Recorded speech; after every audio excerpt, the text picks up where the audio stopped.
కార్తీక పౌర్ణమి శుక్రవారం సందర్భంగా చిత్తూరు జిల్లా పుల్చల మండలంలోని దేవాలయాల్లో స్థానికులు ఈరోజు ఉదయం నుండి ప్రత్యేక పూజలు నిర్వహించారు. ఈ సందర్భంగా పుల్చల మండలం దేవలంపేట గ్రామ పంచాయతీ పరిధిలోని దిగువమూర్తివారిపల్లిలో వెలిసిన విరూపాక్షమ్మ దేవాలయంలో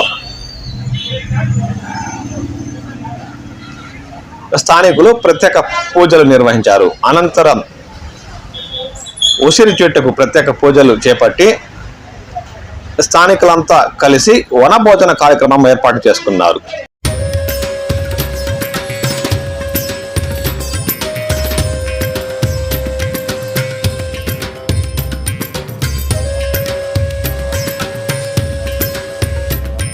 స్థానిక కుమ్మరి శాలివాహనం సంఘం నాయకులు సి గురుస్వామి తెలిపారు. ఈ కార్యక్రమంలో స్థానిక ప్రజలు చాలా ఆనందంగా పాల్గొన్నట్టు ఆయన పేర్కొన్నారు.